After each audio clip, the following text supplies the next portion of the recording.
हाय दोस्तों, मेरा नाम वर्षा है। तो मैं बता देना चाहती हूँ कि क्यों स्कोर इम्पॉर्टेंट है क्लास 12th का। अगर आपको कॉलेज चाहिए, अगर आपको गवर्नमेंट कॉलेज चाहिए, अगर कम पैसों में आपको कॉलेज की पढ़ाई ग्रेजुएशन पूरा करना है, तो आपको 70 plus 80 plus is important according to your course या फिर जो सब्जेक्ट आप लेने वाले हो।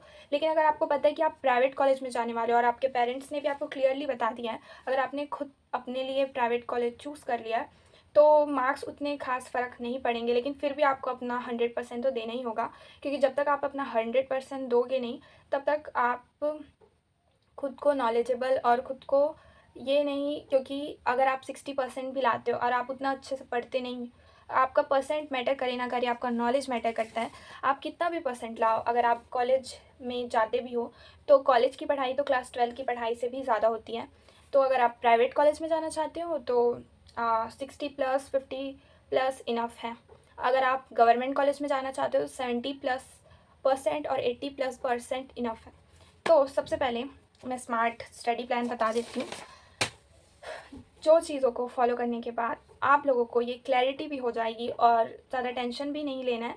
और अगर आप कोचिंग नहीं करना चाहते क्लास 12th में, तो ये चीज़ें बहुत ईज़िली आपको हैंडल हो जाएगी, आप हर चीज़ों को ईज़िली हैंडल कर लोगे। तो ये कुछ 6 टिप्स बताने वाली हूँ आपको, जो आप फॉलो करके क्लास 12th में अच्छे खासे मार्क्स स्कोर कर सकते हो। खैर, मैंने 73% स्कोर किया as a PCB student science stream में। तो आप मेरे से भी ज़्यादा अच्छा खासा मार्क्स स्कोर कर सकते हो, 73 से भी ज़्यादा, 80 प्लस भी स्कोर कर सकते हो। तो मैं उतना ज़्यादा टेंशन नहीं ली थी। और क्या हुआ था ना कि मैंने जब स्कोर किया 73%, क्योंकि मुझे पता था मुझे 70 प्लस के आसपास ही लाना है, मुझे ना ज़्यादा टेंशन लेना है और बिल्कुल ईज़िली हर चीज़ों को हैंडल करना करी। तो मैं ऐसे 6 टिप्स बताने वाली हूँ। पहली टिप है टाइमिंग। आपको ये पता होना चाहिए, जैसे कि आप ये वीडियो तब देख रहे हो या फिर अक्टूबर में देख रहे हो, नवंबर में देख रहे हो या दिसंबर में देख रहे हो, या फिर आपको पता है कि आपके पास सिर्फ 3 महीने बच्चे हैं या फिर सिर्फ 4 महीने बच्चे हैं। अगर आपके पास 5 महीने बच्चे हैं तो आप डेली 1 आवर की स्टडी भी कर सकते हो, क्योंकि अगर हर हर दिन अगर आप 1 आवर देते हो तो 1 महीने में आप 30 आवर्स की स्टडी करते हो, जो कि बहुत ज़्यादा है और आपके लिए बहुत ज़्यादा इनफ है एज अ स्टूडेंट। क्योंकि हमें स्कूल में भी ऑलमोस्ट बहुत ज़्यादा पढ़ाया जाता है। स्कूल में हम लोगों को हमारी क्लासेस होती है, तो हमें कुछ चीज़ें जो है माइंड में रहती हैं। और आप लोगों का डाउट भी होगा कि स्कूल जाना चाहिए कि नहीं जाना चाहिए। तो मैं बताती हूँ, स्कूल का लास्ट ईयर है, जाओ फुल एंजॉय करो। अगर मान लो डांस कंपटीशन भी होता है, कुछ भी होता है, लो उसमें पार्टिसिपेट करो, क्योंकि ये जो प्लान बताने वाली हूँ ना, ये चीज़ें भी होंगी। आपको अगर फ्री टाइम मिलता है तो आप उसमें 15 मिनट फ्रेंड्स के साथ थोड़ा बातें कर सकते हो, चिल कर सकते हो, और फिर थोड़ा सा 15 मिनट अपने नोट्स बना सकते हो, थोड़ा रिवाइज कर सकते हो। तो ये सारी चीज़ें होती हैं। तो अगर आपके पास 5 मंथ है तो आप डेली 1 आवर की स्टडी कर लो। अगर आपको पता है कि सिर्फ आपके पास 3 महीने 3 ही महीने बचे हैं, तो आपको एक दिन में 3 आवर या 4 आवर तो देना ही पड़ेगा। और मैं डेली 1 आवर की स्टडी इसलिए बोल रही थी कि अगर बीच में फेस्टिवल्स पड़ेगा तो आप क्लियर कर सकते हो कि मुझे 2 आवर्स की स्टडी कर लेनी है एक सब्जेक्ट में या फिर 2 सब्जेक्ट में। अगर आपको पता है कि सिर्फ आपके पास 3 महीने बचे हैं, तो आपको एक दिन में 3 आवर की स्टडी करनी है, क्योंकि आपको 3 सब्जेक्ट मिलते हैं। एक सब्जेक्ट में 1 आवर, एक सब्जेक्ट में 1 आवर और एक सब्जेक्ट में 1 आवर। ऐसे करके आप हर चीज़ अपना क्लैरिटी बना सकते हो। सेकंड टिप है, वो है यूट्यूब के वीडियोस। तो यूट्यूब, बहुत सारे बच्चों को ये प्रॉब्लम रहता है कि किसकी वीडियो देखूं, क्योंकि सभी की वीडियो अच्छी होती है और कभी कभी ऐसा लगता है हमारे सिलेबस में से उसमें आएगा कि नहीं। चाहे आप सीबीएसई बोर्ड के हो, चाहे आप स्टेट बोर्ड के हो, कोई से भी बोर्ड के हो, एनसीईआरटी बेस्ड ही पूरे इंडिया में है। तो आप कोई सी भी वीडियो देख लो, फिजिक्स वाला की देख लो या कोई से भी टीचर की वीडियो देख लो। अगर उसमें टॉपिक जो है, अगर कोई टॉपिक वो टीचर नहीं पढ़ा रहा है, तो आप वो टॉपिक चैट जीपीटी से भी निकाल के पढ़ सकते हो एज़ योर विश। तो मैं सजेस्ट करूँगी, आपको वीडियो देखना है तो वीडियो देखो। अगर स्कूल के जो स्कूल में अगर टीचर्स आपके टॉपिक क्लियर कर रहे हैं तो वीडियो देखने की ज़रूरत नहीं है, उसको आप स्किप भी कर सकते हो। आप सेकंड चैप्टर जैसे समझ नहीं आया स्कूल का, तो सेकंड चैप्टर के भी वीडियो देख सकते हो। तो आपको पता होना चाहिए कि यूट्यूब के जिस भी टीचर के आप वीडियो देख रहे हो, वो टीचर के एक्सप्लेनेशंस आपको समझ आ रहे हैं कि नहीं, आपके दिमाग में बैठ रहे हैं कि नहीं। जब आप वीडियो को पूरा देख लेते हो और वीडियो को जब बंद करोगे, तब उसके बाद वो चीज़ें आपके दिमाग में होनी चाहिए कि सॉलिड स्टेट क्या होता है, क्रिस्टल क्या होता है, यूनिट सेल क्या होता है, एंड ऑल, ताकि अगर आप आगे जाके जब आप कॉलेज में जाओ कि पढ़ाई इससे भी ज़्यादा होती है। और कुछ नहीं, बस क्लास 12 की कुछ बेसिक चीज़ें होती हैं जो कॉलेज में थोड़ा वास्ट ज़्यादातर ये उसका जो सिलेबस है ज़्यादा होता है, उस तरीके से पढ़ाया जाता है। तो इसलिए क्लास 12 की जो बेसिक्स है वो क्लियर करने ज़रूरी है, ठीक है। और थर्ड टिप है नोट्स प्लस रिवाइज। मान लो आप एक यूट्यूब वीडियो देख रहे हो, वीडियो देखते देखते ही नोट्स बनाना है, जैसे कि वीडियो में सर ने कुछ समझाया and then video stop and then उस नोट्स को लिखते जाना है।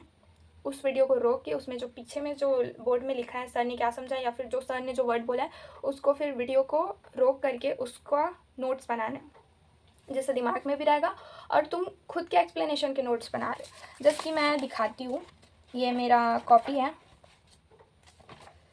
ये मेरी केमिस्ट्री की कॉपी थी जिसमें मैंने ऑलमोस्ट बहुत सारे नोट्स बना के रखे हैं और ये मेरे लिए बहुत काम आए थे क्योंकि इससे मेरा रिवीजन हुआ था। और नोट्स बनाने के बाद उन चीज़ों को रिवाइज करना भी बहुत ज़्यादा ज़रूरी है कि ये नहीं कि सिर्फ नोट्स बना लिया और नोट्स बनाने के बाद उसे छोड़ दिया, क्योंकि तुम भूल जाओगे। तुम्हें नोट्स बनाने हैं, अगर मान लो कल या परसों स्किप करते हो, हफ्ते में एक बार नोट्स खोल के पढ़ो, हफ्ते में एक बार या फिर संडे को ले लो और मान लो तुमने 3 चैप्टर का नोट्स कंप्लीट किया है, चाहे वो स्कूल से हो चाहे यूट्यूब के वीडियो से, उसको खोल के अच्छी तरीके से पढ़ना है संडे को, सैटरडे को, जब भी तुम्हारा मन करे। लेकिन रिवाइज इज़ इम्पॉर्टेंट, हर वीक में 1 या 2 रिवाइज होने चाहिए। तो नोट्स प्लस रिवाइज करना बहुत ज़्यादा ज़रूरी है। अगर आपको पता है कि आप फिज़िक्स में कम स्कोर करते हो, जैसे कि फ़िज़िक्स, केमिस्ट्री और बायो, तो अगर आपको पता है कि आप केमिस्ट्री में कम स्कोर करते हो, अगर आपको पता है कि आप फिज़िक्स में कम स्कोर करते हो, तो जिस भी सब्जेक्ट में आप कम स्कोर करते हो उस सब्जेक्ट को और तगड़ा बनाने के लिए उस सब्जेक्ट पे ज़्यादा फोकस रखना, ठीक है। उसके बाद है फोर्थ टिप, गाइडेंस बुक लेना बहुत ज़रूरी है, जैसे कि प्रबोध हो गया, नवबोध हो गया, जो बहुत ज़्यादा काम आते हैं। उनकी एडिशंस भी निकलते रहती है, जैसे कि अभी 2025 तो 2026 की एडिशन निकल सकती है। तो जो भी गाइडेंस बुक की एडिशन निकलती है उसमें क्वेश्चन आंसर्स होते हैं, जो ईजिली हमें पता होता है कि वो कब कब जो क्वेश्चन आंसर है वो कब कब रिपीट हुए हैं और कौन कौन से क्वेश्चन आंसर टॉपिक्स हमें क्लियर करना ज़रूरी है। और फिफ्थ टिप है previous year question paper solve करना बहुत ज़रूरी है। चाहे आपके पास लास्ट के 1 मंथ ही क्यों ना बचे हो, चाहे सिर्फ 5 ही दिन क्यों ना बचे हो, आपको पता है कि आपने टेस्ट दिया, फर्स्ट टर्म दिया, सेकेंड टर्म दिया, थर्ड टर्म दिया, मॉडल पेपर तक दिया, लेकिन आपने प्रीवियस ईयर क्वेश्चंस को सॉल्व नहीं किया, तो आपने कुछ चीज़ें जो है जहाँ तक असली, तो वेबसाइट में जो सीजी बोर्ड का जो वेबसाइट होता है, CGPSC का जो वेबसाइट होता है, उस पर पुराने प्रीवियस ईयर के क्वेश्चन पेपर हैं, तो उसको देख के भी आप सॉल्व कर सकते हो घर पे। तो कॉपी निकालना है, सॉल्व करना है, और कब सॉल्व करना है? एग्ज़ाम टाइम के 1 महीने पहले। एग्ज़ाम टाइम आपको पता है कि एग्ज़ाम टाइम आने वाला है, जैसे कि मान लो मार्च में आने वाला है, तो आपको सॉल्व करना फरवरी में चालू करना होगा, 1 फरवरी से। तो कुछ नहीं करना है, बस कॉपी निकालना है, क्वेश्चंस देखने हैं एंड देन मार्क्स के अकॉर्डिंग लिखना चालू करना है। जैसे 1 मार्क्स का है तो 2 लाइन में ख़त्म करना है, 2 मार्क्स का है तो 4 लाइन में ख़त्म करना है, 3 मार्क्स का है तो 6 लाइन में ख़त्म करना है, प्लस एग्जाम्पल के साथ पर सब्जेक्ट। ओके, तो उसके बाद 6th जो चीज़ें हैं वो हेल्थ प्लस हॉबी। मैं क्या करती थी, जो मेरे बोर्ड एग्ज़ाम के जो ईयर दिन थे वो कुछ इस तरीके से बीते, खाती थी, पीती थी, डांस करती थी और पढ़ाई करती थी, थोड़ा ज़्यादा पढ़ाई करती थी, फिर सो जाती थी। डांस और पढ़ाई ये बहुत ज़्यादा किया है मैंने पूरे बोर्ड एग्ज़ाम के ईयर में। और स्कूल में भी हम जो है हम जो सारे बैच वाले थे क्लास 12 के, हमने टीचर्स डे भी मनाया, टीचर्स डे प्लान किया था, हम सब ने मनाया। और हम लोगों ने फेयरवेल भी मनाया, जो टीचर्स ने हमारे लिए प्लान किया था, और बहुत ज़्यादा मज़ा आया, बहुत ज़्यादा इन्जॉय किया। क्लास 12 तुम्हारा लास्ट ईयर होता है, तुम्हें अपनी हेल्थ को भी ध्यान देना है और हॉबीज़ को भी नहीं छोड़ना है। कि मान लो अगर तुम्हें डांस पसंद है या फिर तुम्हें भी कंटेंट क्रिएशन पसंद है, तो छोटे छोटे गोल्स, या फिर तुम शॉर्ट्स बना सकते हो, शॉर्ट्स डाल सकते हो, और थोड़ा बहुत इधर पढ़ाई को भी मेंटेन रखना है, इधर हॉबी को भी, और दोनों चीज़ों को बैलेंस रखना है। तभी तुम अपना जो जिस गोल पे स्टिक हो, चाहे तुम्हें 84, 85 या उससे भी ज़्यादा लाने का है, तो वो चीज़ें तुम ला सकते हो ईजिली। तो ये मेरे कुछ टिप्स है, आपको अगर वीडियो हेल्पफुल लगा होगा